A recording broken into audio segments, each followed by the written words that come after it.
whole chapter 10. And this is a very exciting story, so brace yourselves. There's going to be a battle here, and we're going to see Dhruva Maharaj, the newly crowned king, fighting valiantly and becoming bewildered, and it's going to be very interesting. So let's go to chapter 10, text 1. The verse that we'll recite the Sanskrit to will be the last one, text 30, so we'll just cross that bridge when we come to it. We'll start with text 1. So since there's quite a few verses, let's have everyone read 2, just to save the passing the mic time. The great sage Maitreya said, "My dear Vidura, thereafter Dhruva Maharaj married the daughter of Prajapati Sushmara, whose name was Brahmami, and 2 sons named Kalpa and Vatsara were born of her. The greatly powerful Dhruva Maharaj had another wife named Ilya, who was the daughter of the demigod Vayu. By her he begot a son named Utkala and a very beautiful daughter. All right, so yeah, we were hearing in previous classes how Dhruva Maharaj, he returned after meeting Lord Vishnu and getting all of his benedictions fulfilled. He came back to the palace with his family, and his father, after he grew up a little bit, his father saw that he was mature and competent. His father retired, took Vanaprastha, went to the forest, and crowned him king. So now we're hearing what happens after Dhruva Maharaj becomes king. So he wasn't married yet. Now he marries 2 wives, and he has some children. Dhruva Maharaja's younger brother Uttama, who was still unmarried, once went on a hunting excursion and was killed by a powerful yaksha in the Himalaya mountains. Along with him, his mother Suruchi also followed the path of her son. She died.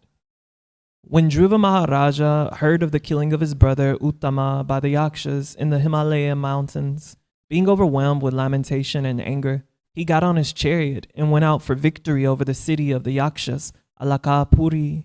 All right, so this Uttama is the brother that was sitting on the king's lap at the time when Dhruva Maharaj tried to get on his father's lap too, but he was pushed off.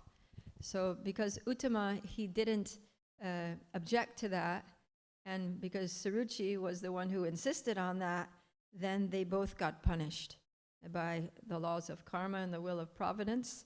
So Uttama's reaction was that once he was out hunting and he got murdered basically by the yakshas, and when his mother went to look for him, it's described, not mentioned here, but it's mentioned somewhere else, that there was a forest fire and she got burned up. So they both met an ill fate for mistreating a pure devotee of the Lord. Go ahead, please.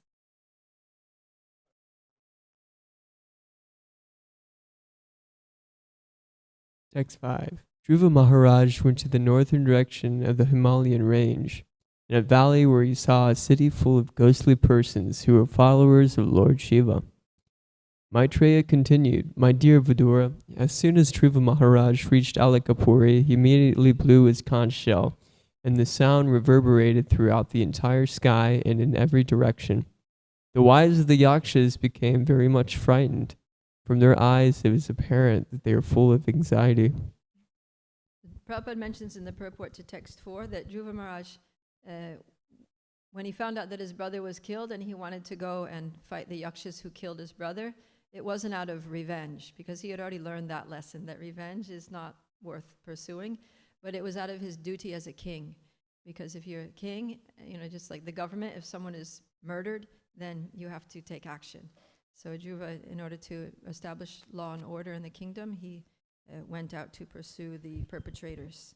And we see here that he's blowing his conch shell. So we know from Bhagavad Gita that that's kind of the Vedic war cry, that you go there and blow the conch shell, and that's like, means I'm ready to do battle. Please. O hero of Vidura, the greatly powerful heroes of the yakshas, unable to tolerate the resounding vibration of the conch shell of Dhruva Maharaj, came forth from their city with weapons and attacked Dhruva. Text 8. Dhruva, who was a great charioteer and certainly a great bowman, also immediately began to kill them by simultaneously discharging arrows 3 at a time. Yeah, so Dhruva Maharaj was really fired up here, 3 arrows at a time. When the heroes of the yakshas saw that all their heads were being thus threatened by Dhruva Maharaj, They could very easily understand their awkward position, and they concluded that they would certainly be defeated. But as heroes, they lauded the action of Dhruva.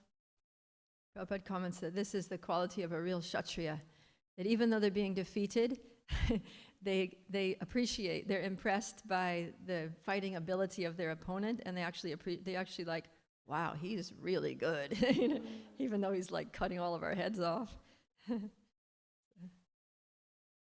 Just like serpents who cannot tolerate being trampled upon by anyone's feet, the Yakshas, being intolerant of the wonderful prowess of Dhruva Maharaj, threw twice as many arrows, 6 from each of their soldiers, and thus they very valiantly exhibited their prowess. Yeah, so we thought that Dhruva Maharaj was tough, delivering 3 arrows, but these yakshas are giving 6, and Dhruva's only one person. Now we're going to hear how many yakshas there are, each of them shooting 6 arrows at a time.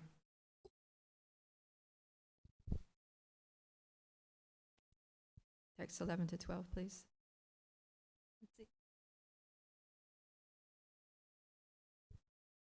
The Yaksha soldiers were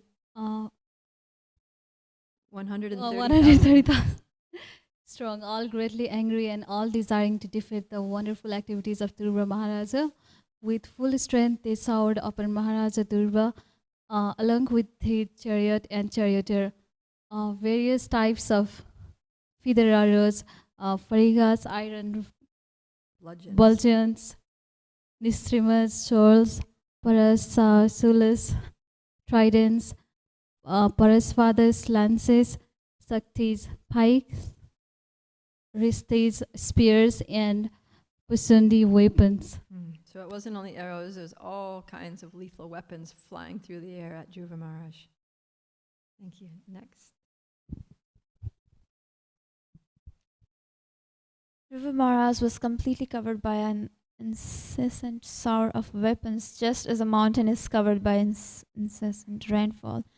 All the siddhas from the higher planetary systems were observing the fight from the sky, and when they saw that Dhruva Maharaj had been covered by the incessant arrows of the enemy, they roared tumultuously.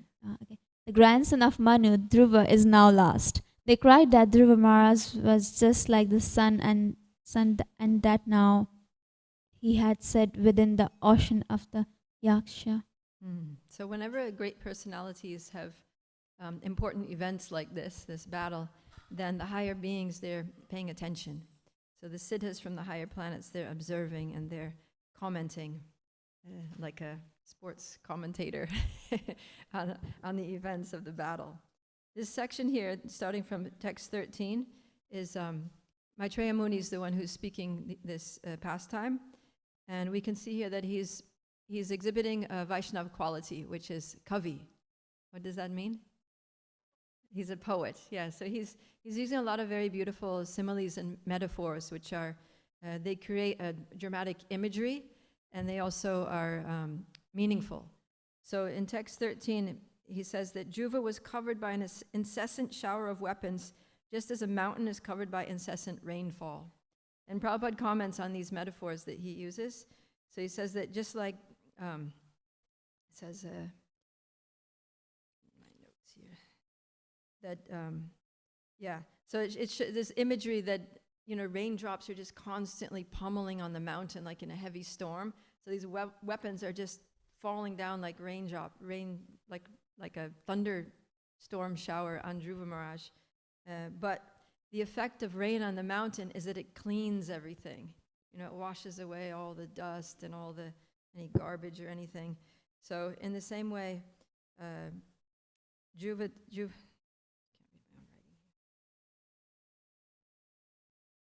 so it says that Dhruva's any incompetency that Dhruva Maharaj had or any fear that he might have had was washed away. And in the same way that the rain is refreshing, then these weapons actually renewed Dhruva Maharaj's vigor to fight. And then text 14, he says, so then the siddhas, they use this, that Dhruva was just like the sun, and now he had set within the ocean of the yakshas. So there were so many yakshas there that it looked like a sea of yakshas out there, and that Dhruva Maharaj was just doomed, that he was just sinking, he was finished. But the thing is that when the sun sets, it's not actually lost. It's just, to our vision it disappears, but then it rises again. So the idea is, yeah, it's looking bad for Dhruva, but he's going to rise again, and he's going to be victorious. So that's the significance of those two. Okay, go ahead. Next. Text 15. The Yakshas, being temporarily victorious, exclaimed that they had conquered Dhruva Maharaj. But in the meantime, Dhruva's chariot suddenly appeared, just as the sun suddenly appears from within foggy mist. Yeah, so here we have another one. So the foggy mist is nothing for the sun. The sun is so much more powerful than the fog, and the sun actually dissipates the fog. It can never really cover the sun. So Dhruva Maharaj, in the same way, he's going to dissipate this Yaksha army and have a glorious victory. Text 16. Dhruva Maharaj's bow and arrows twanged and hissed, causing lamentation in the hearts of his enemies. He began to shoot incessant arrows, shattering all their different weapons, just as a blasting wind scatters the assembled clouds in the sky. Okay, so now Dhruva's up and fighting again. And yeah, so sometimes the sky, especially if there's a big storm coming, gets full of like black clouds, and it's very ominous, and it looks like it's going to be like, oh my God, we better get inside quick. But if a big gust of wind comes, it can blow all the clouds away and very quickly clear the sky. So in the same way, Dhruva Maharaj, just as a wind scatters the assembled clouds in the sky, Dhruva is going to remove the threat of the Yakshas. Next verse. The sharp arrows released from the bow of Dhruva Maharaj pierced the shields and body of the enemy, like the thunderbolts released by the King of Heaven, which dismantled the bodies of the mountains. All right, so here the metaphor is that the Yakshas were strong as mountains. They were really tough. Yakshas they're higher beings. They're more powerful than human beings, but they have a tendency to be influenced by the mode of ignorance. So they, although they're powerful and they can also do good, but they also can be mischievous. So we're seeing that that's why they're being punished, is for their mischievousness. But we're going to see soon how they actually employ their higher powers. They have mystic powers to create illusions and all these things. So we're going to see that. But for here, this metaphor is meaning that even though those yakshas are strong as mountains, but Dhruva is even stronger, and he's going to knock them down just like Indra with his thunderbolt can break the mountains.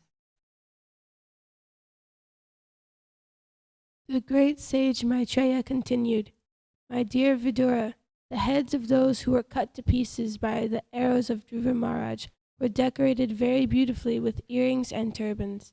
The legs of their bodies were as beautiful as golden palm trees. Their arms were decorated with golden bracelets and armlets, and on their heads there were very valuable helmets bedecked with gold. All these ornaments laying on the battlefield were very attractive and could bewilder the mind of a hero." So this, we see here that when in Vedic times, when soldiers went to war, it was very different from now. Like now they'll dress up in camouflage and all that, but in Vedic times, the soldiers would get all decked out. It was like a chance for them to display their martial skills, and they took it as a great opportunity. It was like time for them to make a show, and they would get dressed up. They would get totally decked out with gold and jewelry and helmets and all this stuff. So when they were killed, then there was a very lucrative booty on the battlefield for the winning soldiers. They would go and collect all the gold and all the jewels, and that would go into the royal treasury. But Maitreya is specifically mentioning that all these ornaments lying on the ground now were very attractive and could bewilder the mind of a hero. But Dhruva was such a hero that he was not attracted, because he had already given up his desire for any kind of material opulence. So although he saw it, he was just like, whatever, that is not of interest to me. Okay, text 20. The remaining yakshas, who somehow or other were not killed, had their limbs cut to pieces by the arrows of the great warrior Dhruva Maharaj. Thus they began to flee, just as elephants flee when defeated by a lion. Yeah, so the lion is the king of the jungle, and the elephants run away when they see him. So in the same way, Dhruva Maharaj is like the lion. And these yakshas, although they're big and strong, but they flee from his superior power. Dhruva Maharaj, the best of human beings, observed that in that great battlefield, not one of the opposing soldiers was left standing with proper weapons. He then desired to see the city of Alkapur, but he thought to himself, no one knows the plans of the mystic yakshas. Yeah, so now Dhruva's thinking that, okay, I'm the winner. They're done. There's not a single yaksha standing, holding his weapons to fight with me. So it's kind of like a done deal here. Let me just go on a victory tour and see Alakapuri, because after all, they're higher beings and they're very mystical, and their city must be very interesting, like artistic, and the architecture and the structures there must be very beautiful. So he's thinking, let me go and just enjoy a victory tour. But then the super soul kind of prompts him, like, wait a minute, be careful. No one knows the plans of the mystic yakshas. These yakshas have mystic powers, and anything can still happen. So don't declare victory too soon. Next, In the meantime, while Dhruva Maharaj doubtful of his mystic enemies was talking with his charioteer, they heard a tremendous sound as if the whole ocean were there, and they found that from the sky a great storm was coming over them from all directions. Go ahead. Within a moment, the whole sky was overcast with dense clouds, and severe thundering was heard. There was glittering electric lightning, severe rainfall. All right, so the yakshas are starting with their illusions. They're creating all this whole scene that's very fearful to intimidate Dhruva Maharaj. And it gets worse. My dear faultless Vidura, in that rainfall, there was blood, mucus, pus, stool, urine, and marrow falling heavily before Dhruva Maharaj. And there were trunks of bodies falling from the sky. So in the last verse it said severe rainfall, but it didn't mention what was actually falling down like rain from the sky. So it's like body parts, stool, urine, pus, and other substances. So it was a very difficult situation for Dhruva. Yeah, grotesque is the word. Next, a great mountain was visible in the sky, and from all directions hailstones fell, along with lances, clubs, swords, iron bludgeons, and great pieces of stone. So not only were all these disgusting things falling from the sky, but also various weapons were just falling down on him, and huge boulders, and along with hailstones. Dhruva Maharaj also saw many big serpents with angry eyes vomiting forth fire and coming to devour him, along with a group of mad elephants, lions, and tigers. So now all these ferocious animals are also charging at him and breathing fire and growling and snarling and threatening to devour him. Then as if it were the time of the dissolutions of the whole world, the fierce sea with foaming waves and great roaring sounds coming forward before him. If that wasn't enough, now a big tsunami is mounting. These huge foaming waves are coming and they're going to inundate him. The demon yakshas are by nature very heinous, and by their demoniac power of illusion, they can create many strange phenomena to frighten one who is less intelligent. When the great sages heard that Dhruva Maharaj was overpowered by the illusory mystic tricks of the demons, they immediately assembled to offer him auspicious encouragement. So it seems that Dhruva Maharaj in this situation, he actually did become fearful. even though he knew before that the yakshas had this mystic powers, but he became overwhelmed by the scene, and he was feeling weak and in big trouble. And in that situation, it says that some sages came. When some sages heard, so we were talking before about how the higher beings are observing all this, and so they have their systems of communicating, and also there's the Paramatma within the heart that inspires, great personalities to show up at the right time to help devotees when they're struggling. So that's exactly what happened. So this text 30, before we get into the translation, we're going to recite the Sanskrit together. Let's do that. So this is all the Munis, all the sages that assembled. They're speaking to Dhruva Maharaj, and they're all speaking together in one voice. Munaya Uchu Utana Pada Bhagavams Tava Sharanga Danva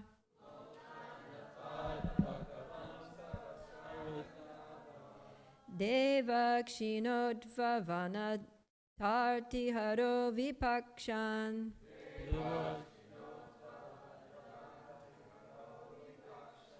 Yan Namadheyam Abhidhaya Nishamya Chadha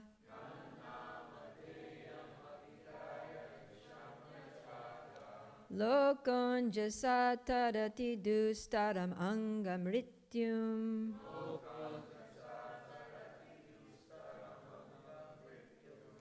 Please chant. Munai Uchu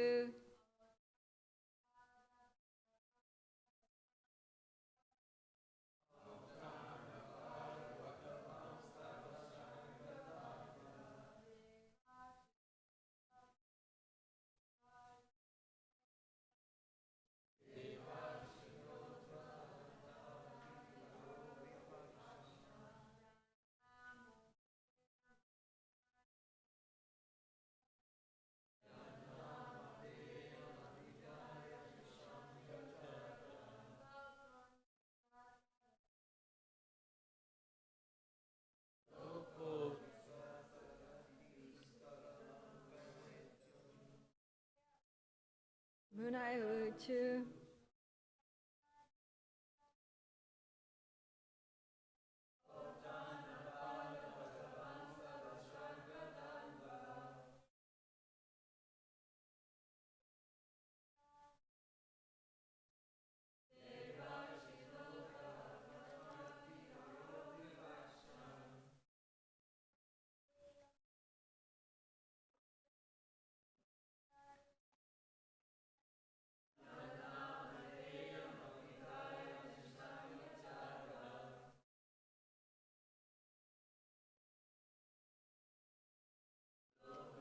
Satarati Dustaramanga Mrityum.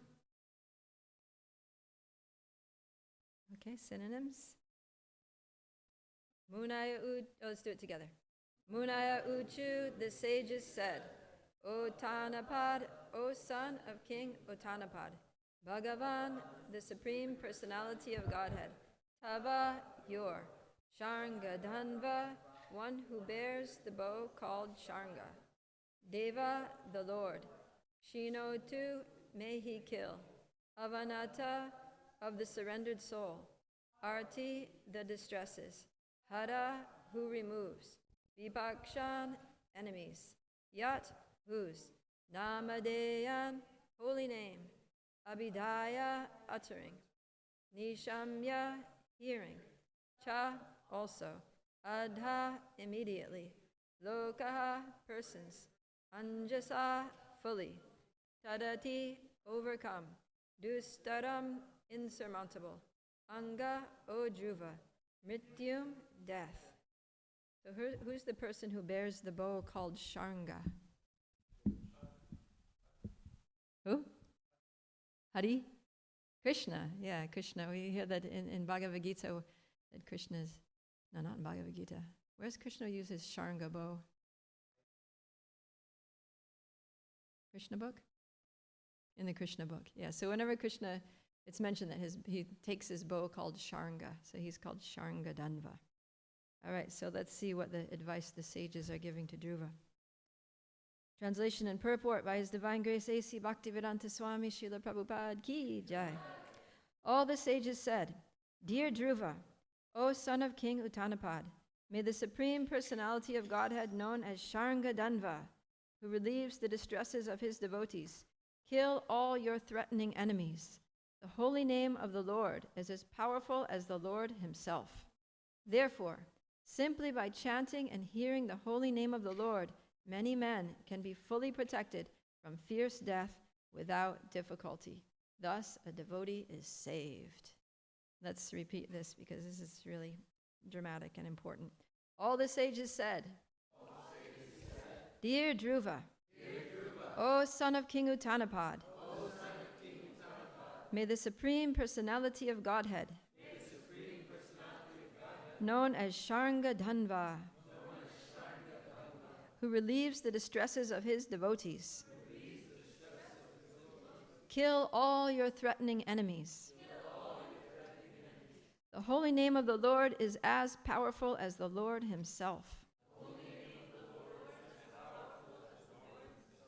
Therefore, simply by chanting and hearing the holy name of the Lord,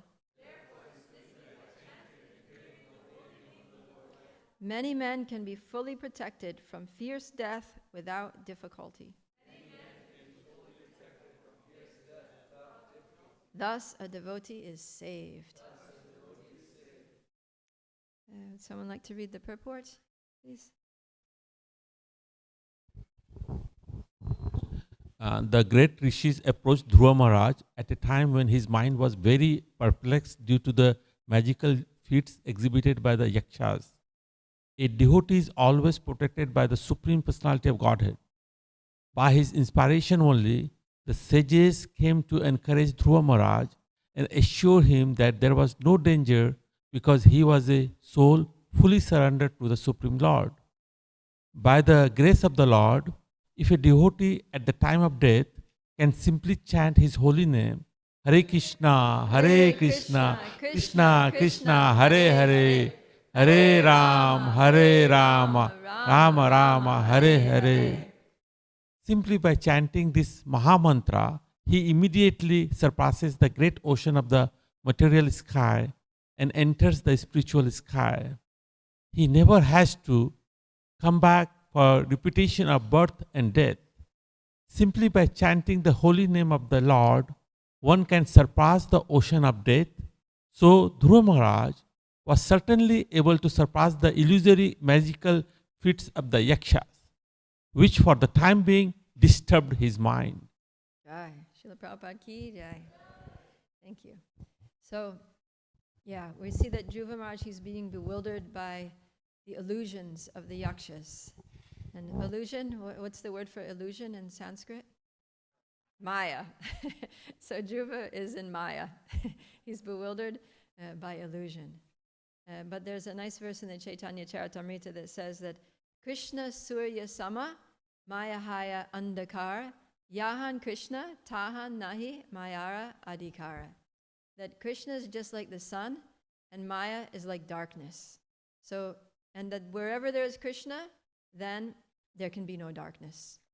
So Dhruva here, he's in this darkness, right? Where literally the sun is covered by clouds. There's all these things falling from the sky. There's a tsunami coming at him, wild animals and weapons. And it's just this situation of complete darkness and fear and distress. But the sun, but the holy name is Krishna himself. And Krishna is like the sun. So the sages are advising him, just chant the holy name. And the sun is going to come out. And it's going to shed light that's going to dissipate the darkness. It's going to drive away all the illusion. It's going to stop the rain showers of dead body parts and pus and mucus and lances and swords. And it's all just going to dissolve. Why? Because it's just an illusion. It's not real. So there's nothing to be afraid of if it's not real. There's no real danger. So in the same way, there's so many situations in life that are very fearful to us and cause anxiety and distress and bewilderment. But ultimately, material suffering is not real. It's not a substantial experience for the spirit soul. There's one purport in the first canto where Srila Prabhupada says that that sometimes in a dream, we'll be dreaming that a tiger is chasing us. And in the dream, we'll be feeling so much fear, like, oh no, my life is in danger, I'm going to die, our heart's pounding, we're wanting to run away. But in reality, there's no tiger and there's no danger. It's all just a dream. So in the same way, in material life, there appears to be so many dangers and so many causes of suffering, but actually it's all just like that tiger, that in the ultimate issue of our spiritual existence and our eternal relationship with Krishna, these things are insubstantial. They're just illusory. So when life seems to be assailing us, when, there's a saying that bleep happens, when all those bleeping things are falling from the sky on our heads in life, then we can understand that it's actually just an illusion. It's not really, it doesn't really affect us as spirit souls. And if we chant the holy names of the Lord, then Krishna can save us from the anxiety that's created by these material circumstances. So it's very difficult to actually realize that. We can hear it philosophically and theoretically, it sounds great. But the more we chant Hare Krishna, the more we really absorb ourselves with full faith in the Maha Mantra, the more we can really start to experience that actually, yeah, these things don't affect me. And the influence that they have on my life it's just another form of Krishna's mercy. It's just another way that Krishna is trying to help me to take more shelter of him, to take more shelter of the holy name. So one might wonder, how is it that just the holy name itself can dissipate all these things? And that's because Krishna says, Nam Namakari Bahuda Nija Sarva Shaktis, that in it he's invested all of his transcendental potencies within his name. And in fact, there's a nice verse that talks about how the holy name is not only does it contain the potencies of Krishna, but it is Krishna himself. So that verse is Nama Chintamani Krishnas Chaitanya Rasa Vigraha Purna Shudho Nitya Mukto Vinadvam Nama Namino. So it says Nama Namino means there's no difference between the name and the named. In other words, the name and the person whose name it is. So there's no difference between the name and Krishna. And that Nama Chintamani Krishna, just like Krishna is a touchstone who can fulfill all desires, so the holy name is also a transcendental touchstone. And that Chaitanya Rasa Vigraha, that it's the form of all rasas, of all transcendental mellows or relationships. In other words, we can access any relationship with Krishna through the holy name, and we can taste the bliss of pure devotion through the holy name. Then Purna Shudho Nitya Mukto.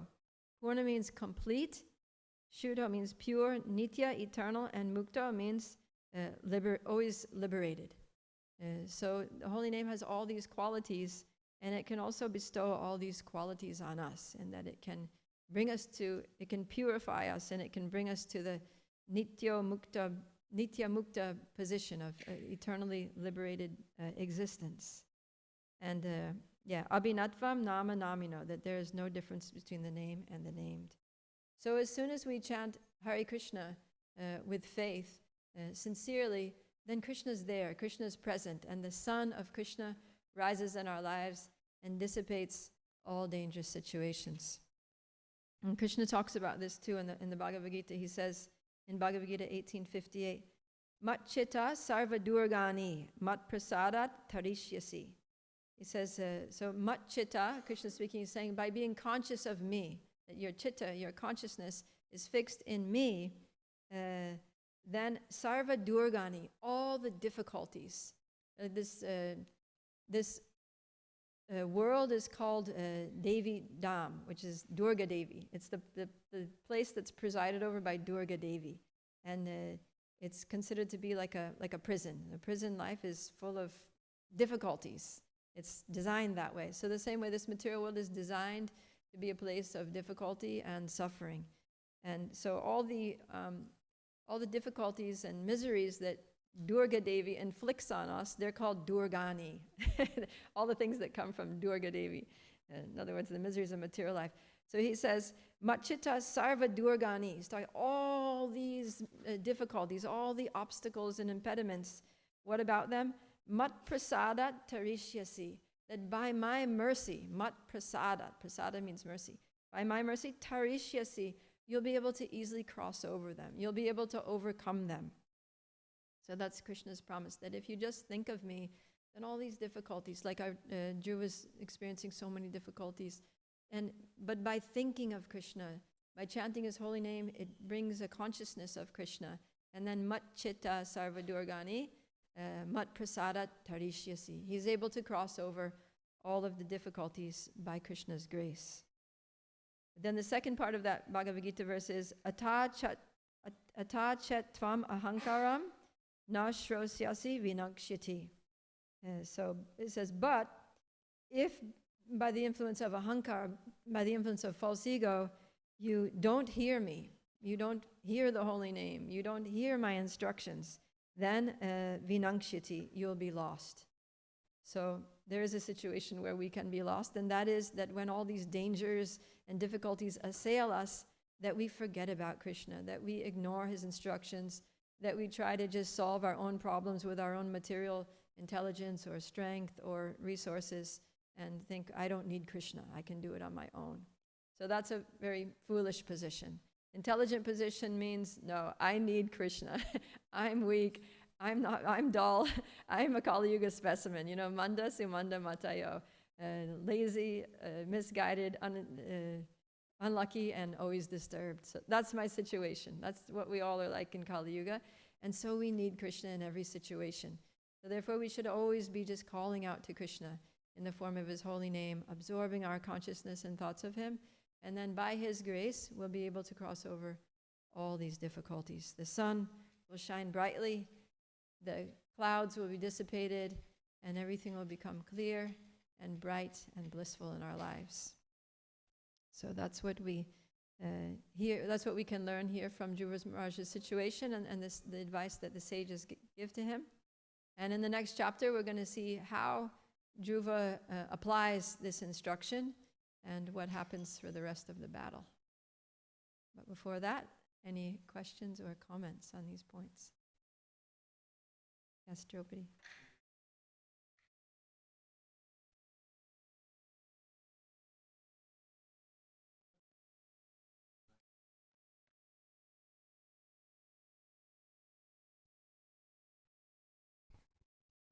Hey, Prabhupada Priya, thank you for class. Earlier you were talking about how Dhruva's brother and stepmom suffered consequences for making an offense to him. But I was thinking he wasn't a pure devotee when they made that offense.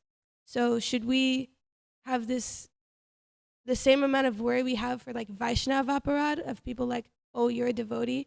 Should we have that for people who aren't like just anybody? Because they will become a pure devotee with time. Right? Hopefully. Yeah, eventually Yeah, like everyone will. eventually, like who knows how many lives, but eventually they'll be a pure devotee, and we don't want to have made that aparad. Yeah, we shouldn't mistreat anyone. So it's not just Vaishnav aparad, there's also a thing called jiva aparad. So just to offend any jiva is an aparad. So we have to, we were talking in Bhakti Shastri class last night, we were speaking about how actually one of the prerequisites that Krishna says for coming to pure devotional service is samosarvesha bhuteshu, that seeing all living entities with equal vision and treating all living entities with compassion and with love, knowing that they're all eternal spirit souls, they're all parts and parcels of the Lord, they're all very dear to the Lord. Every soul is dear to the Lord, no matter what body it's in, no matter what where its consciousness is at. Just like parents, they'll love all their children, even if a child is, has some deformity or is not very intelligent or is rebellious or misbehaved, whatever. The mother and father still love the child. They still care for. The child is still dear to the parents. So in the same way, no matter what kind of body or what consciousness living entities have, they're still dear to Krishna. Krishna still loves them. He still cares about them. He still wants what's best for them. That's why he sets up the whole system, laws of karma, all these things, is to try to help them, to try to rectify them, reform them, bring them to their senses, their spiritual senses, and realize themselves. So we should always be trying to see others the way Krishna sees them, as very dear souls who just need some support to come to full awareness of their real identity, and to respect them and give them the care that they need, and according to whatever they can accept, and to not mistreat anybody, because the reactions come for mistreating. And what to speak of Vaishnavas, even somebody who's not yet a Vaishnava, there's reactions for that. Okay, thank you.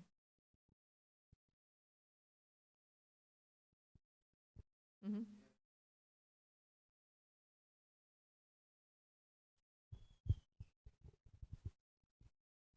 Well, it wasn't specifically about the mother and Uttama. I was just gonna. Yeah, I was going to save this question kind of for the end because it wasn't exactly what you were talking about, but it was still something I was curious about, is that at least the mother, she had this repentance towards Dhruva, and she said these kind words, long may you live, and still there was like this punishment, and then also Dhruva himself didn't want this punishment. The punishment actually hurt Dhruva, and it made him go after the yakshas. So it seems like almost like, Dhruva forgave, and he's actually hurt that they died, but still Krishna, I guess, out of the pastime, he makes it happen. But it just seemed a little strange to me. I was wondering if you had any insight on that. Yeah, I mean, it's hard to understand, but often this happens, is that if we offend someone, we may go to that devotee, we feel repentant, and we may go to the devotee, ask forgiveness. The devotee may forgive us, but Krishna still is not happy. It's actually said, I wish I could remember the verse, but it's mentioned, Srila Prabhupada, this is a translation in Prabhupada's purport, but it says that even though the devotee may forgive, the dust of the lotus feet of the Lord does not forgive. It's in that pastime. Okay. Yeah, so, and that's the case, right? Because Maharaj Ambarish, he didn't, what to speak of of forgiving him, he didn't even take offense. He was just totally like equipoised throughout all of, Durvasa Muni's attacks and insults and abuse towards him. And yet Krishna, he was not having it. Krishna was going to punish, he was determined to punish Maharaj Ambarish. So, yeah, that's the case. Because the thing is that the mentality that led to the offense may still be there, right? Because sometimes it's like you do something mean to somebody and then you realize, oh, that was terrible, I shouldn't have done it. You apologize. So it seems like it's all good, but the mentality that the meanness is still in you, right? So Krishna sees that okay, they've taken the step to apologize and rectify, and it's better, let me help them further. Let me, let's take this a little further and really just root out this malicious, envious tendency. So, yeah, Krishna, he does deep cleaning of the heart.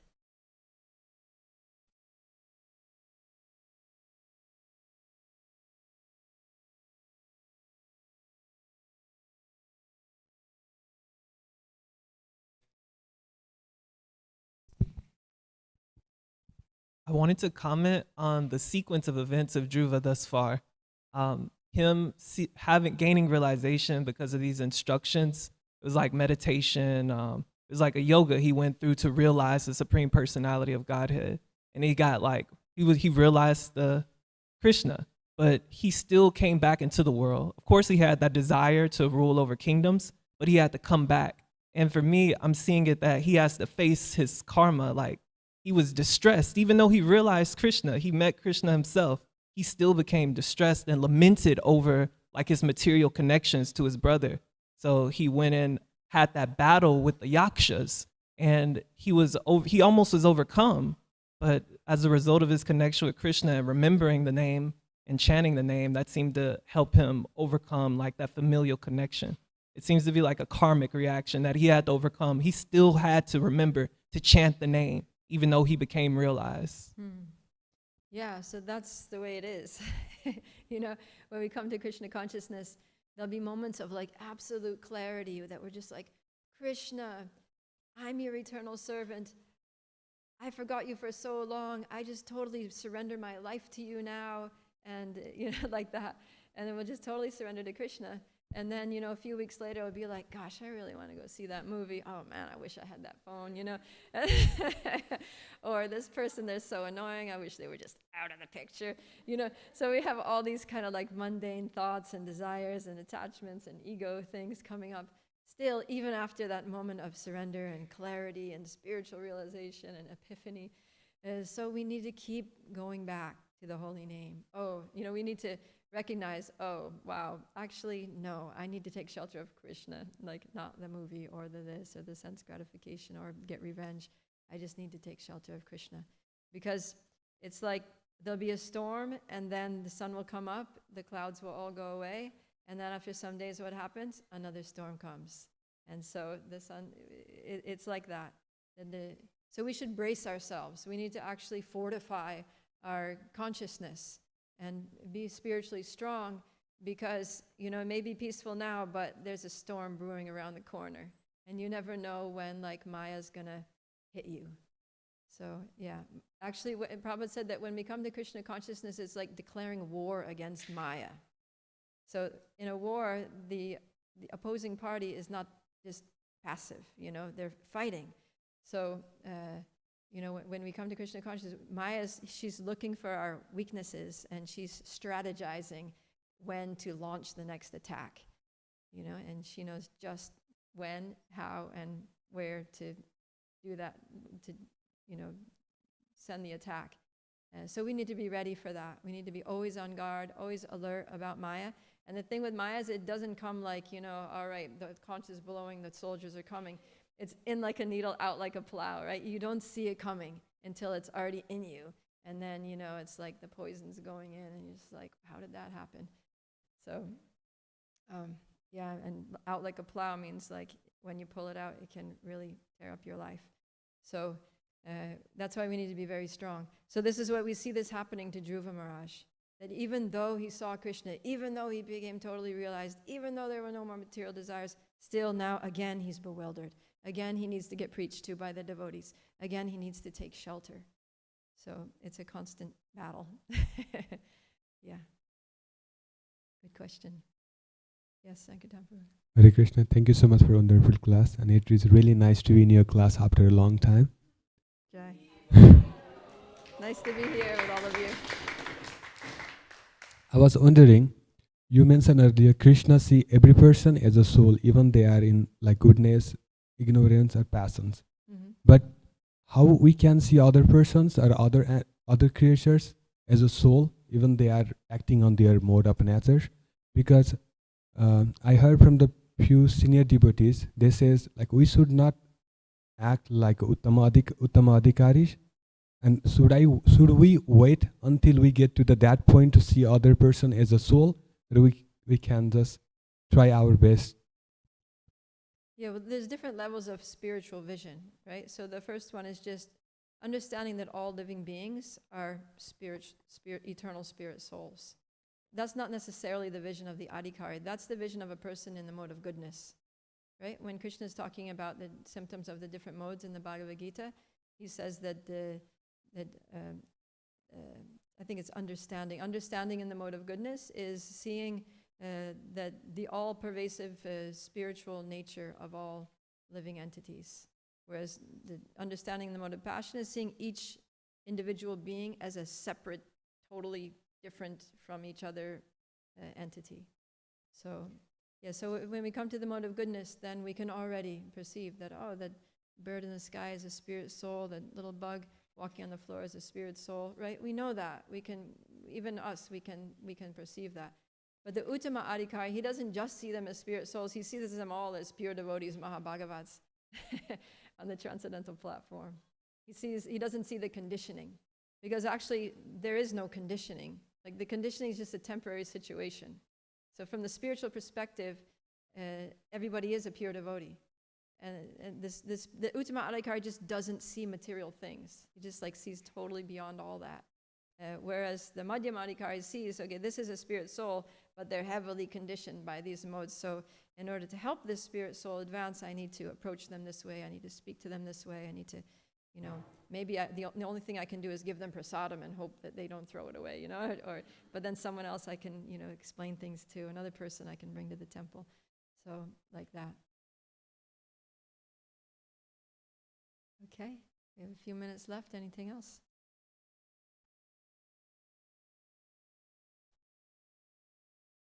All right, so that's all. Kaylee? I think Kaylee wanted to say something first.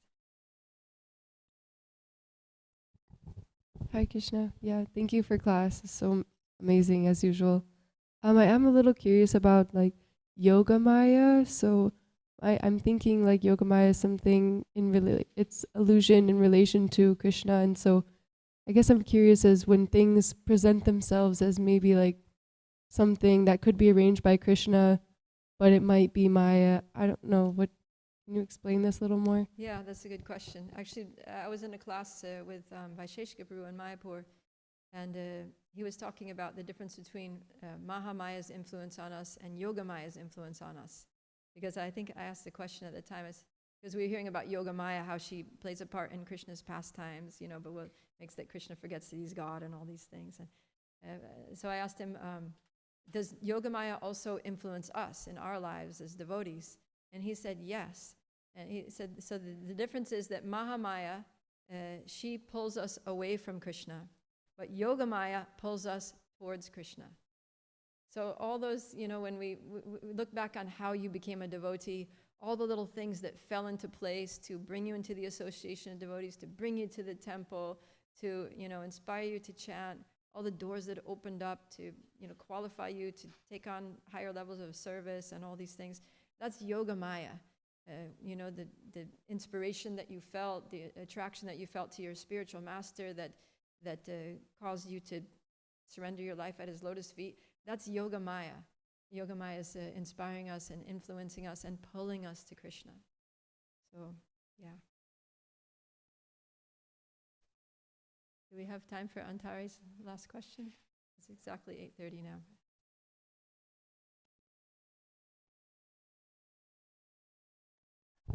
Yes, thank you. I want to comment on the Yoga Maya thing. It's like we're as devotees, we know that Krishna is within us. It's like within our heart, the Hridaya, Paramatma is within us. But what makes it like so challenging is that this experience is made up of the Maya. So it's like that is also influencing us. Like Maya knows everything about us. As you were commenting, like it's always calculating how it can get us to focus on it. So that would be the Mahamaya, correct? Yeah. The one that's like trying to get us to look at her. But the Yoga Maya is leading us back to the Paramatma, to Krishna, correct? Yeah. Mm-hmm. Yeah. That's very interesting. I love that. Yeah. That's what yoga means. Yoga means to connect us to Krishna. Yeah, yeah. Yeah, so sometimes Yoga Maya, because the Maya thing is to bewilder, right? So sometimes Yoga Maya bewilders us also in certain ways that actually helps us to come closer to Krishna. So yeah, it's not that all of our bewilderment is bad. Some of it is good. All right. So let us all take an example, learn from Dhruva Maharaj's lesson and prepare ourselves against Maya's next attack. And always remember that whenever things get scary in life, take shelter of the holy name. And even if they don't, take shelter of the holy name because it will get scary soon if you don't. Srila Prabhupada ki jai. Granth Raj Srimad Bhagavatam ki jai. Gaura Premanandi. Vanchakalpatubhischa kripa sindhivyevacha patitanam pavanebhyo vaishnavebhyo namo namaha.